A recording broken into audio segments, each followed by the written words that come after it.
Welcome back to the channel. My name is Steven. I'm a pharmacist and I own 52 units of real estate. So I want to talk about how I got laid off 2 times in 1 year working as a healthcare professional pharmacist in a hospital setting. So when people think that you go into healthcare, it's perceived as very stable, right? That's why, especially if you're Asian American, your parents push you to become a doctor, a nurse, a pharmacist, because healthcare is seen as very stable and your chances of getting laid off are very slim. So that's exactly why I went into healthcare. I chose to become a pharmacist because I thought medical school was too long and I didn't have the passion to do that. So I just thought becoming a pharmacist is a happy middle ground. I grew up in the Silicon Valley of San Jose, California. So specifically Milpitas, for those of you who are in the Bay Area. And that's where the tech is, right? That's where a lot of tech people go, a lot of software engineers. And that area, it's hit in cycles. Like every 10 to 15 years, there's a huge mass layoff in tech. And my dad, being an aerospace engineer at Lockheed, he survived multiple layoffs. But I think just that stress and that uncertainty kind of pushed him to push me to go into me and my sister to go into healthcare. So that's exactly why we did it. And tech workers, they make great money. They have great work-life balance of remote jobs and a lot of perks if you go into the office, like free food, gym, all those nice fancy perks. But it is very volatile, and typically you do get laid off. Have a lot of close friends who work in tech in the Bay Area, and they're always worrying about getting laid off and whatnot. So, me, ironically, I being a pharmacist working in a hospital, I was laid off twice during COVID in 2021. So the first time I got laid off was when I relocated from Northern California down to Southern California, Orange County specifically. I remember I was living in Santa Ana and I was working at Orange County Global Medical Center. And I relocated during COVID, and it was, I think, July of 2020 is when I started, and I got laid off February of 2021. So I was literally there for about 7 months until they decided to lay me off during the peak of COVID. So what happened was during COVID, everyone was too afraid to go to the hospital. Like people were too afraid to go to the emergency room. Like there's articles about people having heart attacks at home because they're too afraid to go into the hospital. And ER visits or ED visits is how most hospitals make money. So I did work for a for-profit hospital, so obviously they look at their financials a little more closely. It's a smaller hospital, not a chain by all means, kind of like a mom and pop hospital, if you will. And also, like they canceled all elective surgeries. So these are very like simple surgeries that are like 1 to 2 days. You do the surgery, you stay there for a day or two, and then you go home. So these are the two money makers for the hospital, which is why like surgeons get a lot of clout and a mental authority in the hospital setting because they drive a lot of the revenue for the hospital. So it those two things dropped. So as a result, revenue dropped, and they end up laying off about, I think, 15% of the entire hospital, and I think six within the pharmacy got laid off. So I was laid off as the clinical manager at the time, and I think our buyer got laid off. Some part-time pharmacists got laid off, and some per diem pharmacists got laid off. So for me, I remember like looking back in retrospect, there were a lot of signs, right? So I remember when I took the job offer, I was up in the Bay Area, and I remember I accepted the job offer in April of 2020. But I remember the director asking me, saying, "Hey, is there any way we can push back your start date? Maybe financially the hospital wasn't doing that great, so they decided to delay my start date so they can delay paying me." So that's red flag number one. Obviously, was that. So like I was supposed to start in April, but I got pushed back to July, and I was like, whatever. I was already living in San Francisco at the time, and my current job allowed me to extend um, me being there. So they were happy of that, and I said, okay, that's fine, right? Like obviously rosy eyed going to chase a girl who's now my fiance. That's why I relocated to Southern California, um, to take a chance at love, right? The hopeless romantic inside of me. Um, so, basically said, okay, that's fine, just delay it and no big deal, right? Just gives me more time to prepare for this big move. So I started the job, and I remember I was there. Things are okay. It was a really easy job, really laid back, like not very stressful. I lived like a mile away. What was great was they gave me as the pharmacy manager access to the physician's lounge, so I could get like food. I get breakfast, like some fruit, yogurt, juice, coffee, whatever, and I go there for lunch. Whatever the doctors ate, I got to eat. So the food wasn't that great, but hey, it's free, and you don't have to pack your lunch. So I was pretty happy, right? I remember you have no commute, easy job. Everyone was pretty nice and chill. It's Orange County vibe, right? So and then I started noticing the director. He oversaw two hospitals. So the Orange County Global in Santa Ana, and there's the Anaheim Global Medical Center in Anaheim, and so he oversaw both. And then at the Anaheim Hospital, there was a manager, and I was a manager at the Orange County Global Hospital. And I remember it was like kind of around the holiday time when they actually started making us flex one day a week. So I would flex one day a week. The director would flex one day a week, and the manager would flex one day a week. So collectively, it'd be about 3 days a week, which was a part-time FTE. And I said, actually, I didn't mind that because I could take advantage of that extra day off to look at some real estate. I wasn't really that heavy into real estate at the time. I owned probably like 2 or 3 single-family homes. So give me time to look at real estate. Got me to spend time with my girlfriend, now fiance, future wife. And I didn't mind it. But looking back, that was another red flag, right? So essentially, they could function with us flexing one day a week, which is effectively 3 days, 3 out of 5 days a week, which is almost a 0.6 FTE right there, right, or part-time employee. So I didn't think much of it, and then I remember in like February of 2021, this is when I think COVID was still going on strong, and there's still a lot of uncertainty, at that time. But I remember it was December of 2020. That's when we first had access to the COVID vaccine, right? It was like March of 2020. Ironically, on my like 30th birthday, I think entire California shut down. It was like March 16th, 2020, my 30th birthday. That's when the whole world shut down, ironically. And then in December of 2020, that's when the COVID vaccine came out. So I remember just getting it. I was like, okay, I'm optimistic. Like things are getting better. So, fast forward to the next year, February of 2021. We didn't have to start flexing. No, actually, we still were flexing once a week. And like I said, I didn't really mind. Like, I didn't have to use my PTO. I just didn't get paid.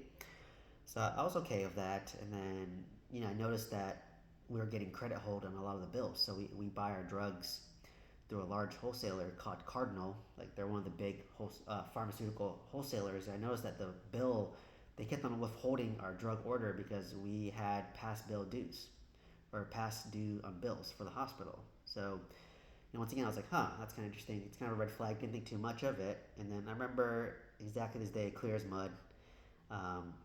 Clear as day was February 28th of 2021. I remember coming in, and I usually came in around 9 o'clock. And when I come in at 9, I would go to the physician's lounge to grab some breakfast. So, some fruit, some yogurt, whatever, a protein shake or whatever. And then I would bring it to my desk, and then I would eat, and then, check up on email and talk to people. And I remember I saw my boss, like, he kind of said hi to me, and he seemed kind of nervous at the time. And I was kind of confused, like, why are you nervous? And, in retrospect, well, it's because he was laying me off, right? But I remember he seemed kind of nervous, and he was acting a little bit different than usual. And I remember I sent him this, like, project summary I did.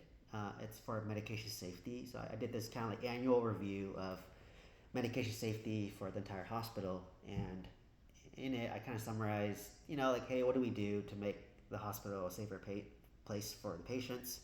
And I remember after he kind of seemed kind of nervous, he was like, "Oh, hey, Steven, I'm gonna like, thanks for sending me that report. I'm gonna review it and like talk about it with you later."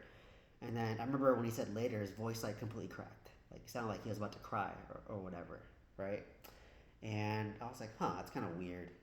So then he kind of disappeared and walked somewhere. Figured he was going over to HR. And I remember I was eating my yogurt. I was like mid bite of my yogurt, and then I get a call on my office phone, and I saw the word HR, and I was just like, oh shit, like what's going on here? Because usually when you get called into HR, it's not a good thing, right? Like usually it's you see HR when you start your journey, which is very happy, and you see HR if you get fired or laid off, which is unhappy ending, right? So I remember seeing the call, and I was just like, oh shit, like what happened? I was like mid bite of my yogurt, right?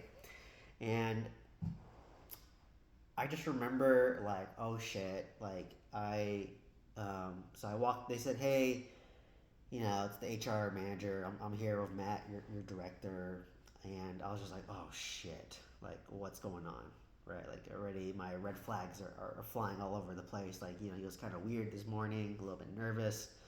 So I remember walking over to HR, and I remember literally on the way to HR, I passed by like these two nursing directors, and they were like talking like right in front of the door. And one director was the ICU director, and one was the NICU director. And I remember like they were talking, and then all of a sudden I was walking towards the HR door, and they just paused and both started looking at me because they knew who I am, right? I'm the pharmacy manager, and they probably knew that, oh shit, like he is on the chopping block because they know layoffs are happening. Maybe they had to lay off some people. That's why they were just there talking.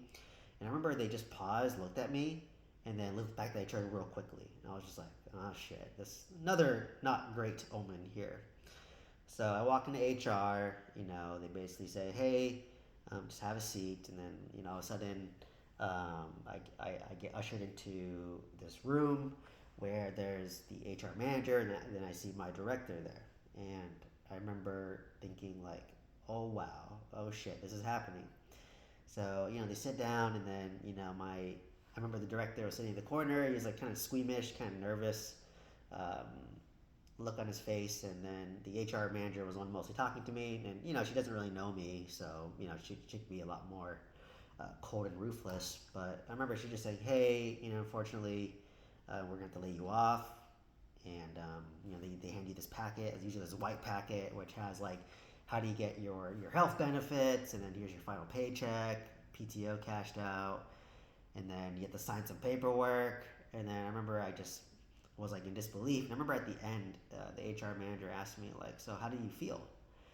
And I was just like kind of shocked by the whole experience, because I was just like, I was literally just made yogurt.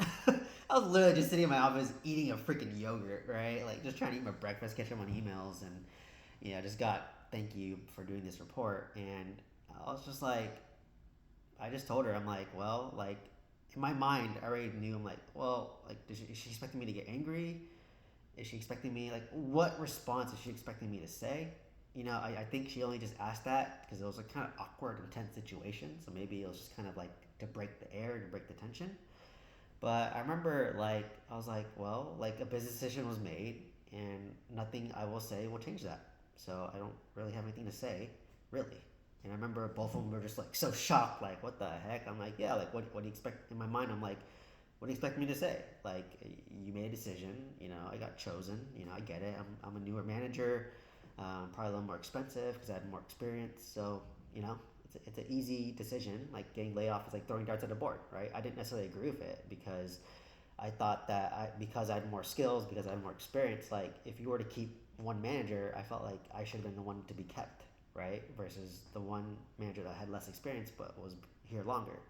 So, when you get laid off, like, why I share that, it's really random. It's very political, right? It doesn't necessarily reflect your skills. Like, I knew my skills were good because I used to be a director. So, to me, being a manager was a step below. And then, so like, I'm like, well, if you only have, like, if you had to pick between two horses, you want to pick the best horse. But I felt like the best horse was kind of laid off. right? So that's why I was just kind of like, okay, this doesn't make sense. Like if you, I guess I think too much like an entrepreneur, right? Like if I had to pick two people, I would pick my A player, not my B player, right? And I felt like I was the A player. At least that's what my perception was. It may not be true. I don't know, right? But and I remember just thinking like, well, like what do you want me to say? Like nothing I'll say will change your mind. You know, like, do you want me to vent? Like, well, nothing will change. And then I remember the director like looked over to me and was just like, "Oh, like yeah, I'm sorry this had to happen. I'd hire you back in a heartbeat." And it didn't come off as sincere. Maybe it was like nervous, but I was just like, "Okay, well, I mean, are you saying this to make me feel better or for you to feel better?" And ultimately, it was probably for him to feel better about himself. Like, because I'm like, well, I mean, you made a decision, right? You picked, and I wasn't the person you picked. So, because I get the other manager. She just had a kid, like he was 2 years old. So like after that, I always made a joke saying, "Oh, now when I have a job, I need to make sure I have a picture of my kid in my wallet. I don't even have a kid yet, but like have a picture of a kid in my wallet. Like, oh, you can't lay me off. I have a kid." I'm just kidding. That's my dark, sarcastic, humorous side of me. And then I remember I get laid off, and then they're just like, "Oh, like, do you want to like grab your things and then go?" And I was just like, "You know what? Like, is it cool if I just like cool off, and then you guys can mail me my stuff, whatever, right?" And I kind of subconsciously never leave much in the in my office because I know that like, well, shit, like if you get laid off. So I remember I had like a jacket there, a water bottle, some other random stuff. Um, that they mailed to me, and I just remember like after that, I remember sitting in my car. I was just like in disbelief, and like I called my dad, and I was just like, and I felt embarrassed because like I moved from Northern California to Orange County just to get a job, only to get laid off like 7 months later. And then I took a huge pay cut from my job in San Francisco. I was getting paid like $210,000 in San Francisco, and I took a pay cut to about 190K, right? And then I was house hacking my property in San Francisco, and I moved to Orange County to pay rent in an apartment, right? But I did this to chase this girl who's Christine, my now girlfriend, now fiance, future wife, right? So it worked out for me. But I just remember feeling so stupid, like I thought my dad was gonna say like, "Oh, I told you so." Like, what? You never move for like a girl, or whatever, right? Like, so I just thought, but surprisingly, like, he was obviously like supportive of like, "Oh, that sucks." Like, just he always told me like, one door closes, another door opens. So, um, that's when I was just like, okay, well, let's see what my next door opens does, and it ended up being a bunch of multifamily real estate, right? That's when I got into joined the multifamily mentorship program, and I was starting to send out mailers at the time, and I think yeah, I was like making I was like sending out mailers. I think that month I got laid off, so I was just like, okay, well maybe this is my next chapter, right? This might be what's next for me. So I was just like, and then fast forward, I ended up did getting apartment 26 unit apartment complex. I got my mobile home park that year, so a door did open, right? But I remember I was like kind of like, oh God, well, back to the drawing board. And then I remember calling Christine. I was like, oh my God, I just got laid off. Like, I don't know what to do.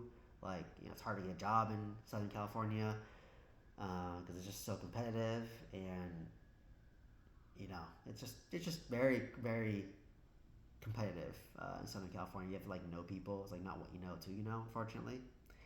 And I was kind of new to the area, so didn't really know too many people there, right? So, from there I was just like, oh shit, like my identity was shattered. I remember thinking like, wow, I poured so much into like my profession. Like I got a doctorate degree in pharmacy. I got a master's in public health degree. I got a bunch of certifications. I was a director of pharmacy. I was a regional director of pharmacy. And I get laid off from this manager position. I'm like, what? Like, why did I pour all this time, effort, and energy into this? So, at that point, I started to resent my W-2 job. And I was just like, that's when I went hardcore into real estate. Sorry, there's a bunch of sirens going on right now for the past like 5 minutes. Sounds intense. But anyways, just like I was like, why? Like, why pour myself through this? screw this. You just go through your cycles or whatever. And I remember just thinking like, wow, like that's really it. And like I said, that's when I scaled a bunch of multifamily. But fast forward, I ended up getting another job in April of 2021, so about 2 months unemployed, and it was a COVID surge hospital in Long Beach, community hospital, Long Beach, and they paid me about the same, and it was a startup hospital. So once again, I kind of knew, okay, I got laid off once. My identity's more like multifamily real estate, so I was more into like the financial independence, retire early movement. I was very into like all that stuff. So for me, that's when I was super into like side hustles. Like I had an Amazon drop shipping store. I bought a 26 unit apartment complex. I bought a mobile home park. I was buying a 20 unit. I had an independent pharmacy. This is my side hustle. Like, hey, screw work. I want to retire early by 35 and be retired with $20,000 a month in cash flow. So that's why I went this huge, like, fire independence shift, right? And because I knew it was a startup hospital, and my time was limited too. Because if the hospital doesn't do well, then it's going to shut down. So I knew, and worked there. I was focusing on my real estate while doing the job because it was a pretty decent, easy job. I mean, very basic operation. And I remember like this one, my mindset was different. Like, you know what? Like I resented my W two job. Like, screw this. I want to make more money and do real estate, right? And I had apartments. I had a mobile home park. And I remember end of the year, I got a warn notice. So like at the end of 2021, so December 2021, I think COVID was starting to die down. Vaccines were out for a year. And this was a COVID surge hospital, so like it was supposed to be for overflow patients, and they were getting money from the government that kind of dried up, and then the hospital wasn't doing as well as they thought, and they end up laying off everybody, right? So I got a warn notice to get laid off within 2 months. So I just said, you know what, maybe there's another sign that I should just focus on real estate again. So ended up leaving that job, knowing that I was going to get laid off. And then went into my whole huge financial journey. So to kind of summarize this experience and then the story, I know it's long and thanks for sticking through, is like, wow, very shocking. Like in 1 year, I was laid off twice as a pharmacist in a hospital during COVID, which is when you would think you would need a hospital pharmacist the most, right? So after that, it really shifted my mindset to know that never put all your eggs in one basket. Like I always knew after that you want multiple streams of income, that you want to make money through your W-2 and invest that money into index funds, invest that money into cash flowing real estate, invest that money in yourself, invest that money into a business that can pay you later, right? Invest in your knowledge. So I was diving into podcasts, reading books, trying to learn as much as possible, and really trying to just better myself in any way possible. So that's when I went on that journey that like, you know what, like this job is temporary, and it made me realize like how replaceable you are. Like, where I work now, like people have been there for 20, 30 years. Like people think, oh, I'm untouchable, I'm irreplaceable. And in my mind, I'm like, no, dude, everyone is replaceable. Like that hospital still functions today, despite laying me off like 3, 4 years ago, right? Community Hospital Long Beach is shut down now, but like they functions before you and it functions after you. So once I realized that I'm so replaceable, I learned that you have to protect yourself, and to protect yourself, you have to like, invest your money, have an emergency reserve, invest in cash flowing assets, always improve yourself, your skills. That's why I do real estate. That's why I started doing social media. Despite working as a pharmacist now, because I know that hey, if shit hits the fan, the hospital doesn't do well, who they gonna lay off? Even my current hospital, I know I'm the newest manager there. Everyone else has been there for 10 years. Who they gonna lay off when push comes to shove? I know it's gonna be me, right? This position was vacant for 3 years. So I'm like, well, what's another year or two? So knowing that, that's why I said you have to like take care of your financials, and you have to have side hustles. So that at that point, my identity really got shattered as being a pharmacist. I hated it. I despised it. I was all about real estate. But then once I got burned with real estate with my mobile home park, and I sold that for a loss, my identity of a real estate investor kind of got shattered. So now I'm at a happy medium where I'm still a pharmacist and I'm a real estate investor. So there is a way to do both, right? There is a way to do both and to juggle both. So that's kind of it. That's kind of my journey. So it's really interesting. And if you get laid off, like I said, one door closes, another door opens. Just remember that. And that's kind of like the higher being's power. I'm not really religious, but spiritual. Like the higher beings saying, "Hey, you know what, Stephen? There's something else out there for you. It's not just being a pharmacist." And that's when my door for real estate really opened up and expanded, right? And now I take that with me going forward. That I actually appreciate my job more now because I'm like, you know what, my days could be limited. I never know when the hospital doesn't do well, they need a layoff. I get it. I'm expensive. As a pharmacy manager, so I'm an easy one to chop off. So no, and I have that perspective now, and I've been through it twice. So if it happens the third time, well, once again, if I get laid off a third time, maybe it's just time to retire, right? Three strikes and I'm out. But that's why I'm trying to make moves where, I want to sell my one of my investment properties, pay off my primary residence, wipe out my mortgage. Don't worry about that. And building up other streams of income, right? Like I have multifamily, I have index funds, I do YouTube now, I do coaching, I am maybe gonna be a realtor, right? So there's a lot of things I'm trying to do because I have different skill sets now as I over the years and built up a $6 million net worth and 52 units of real estate. So I want to really position myself well with my job while I'm still working. Hopefully don't get laid off. But if I do, he said maybe it's my time is done, and it's the higher power telling me that I'm ready for my next chapter, whatever that is, right? So hopefully you got some insight from this video. Let me know if it resonates with you. Let me know what questions you have. Share if maybe you got laid off too. But anyways, if you want to buy some multifamily real estate, some guidance, check the mentorship program down below. Otherwise, please comment, subscribe. Hope to see you in the next one. Thank you so much.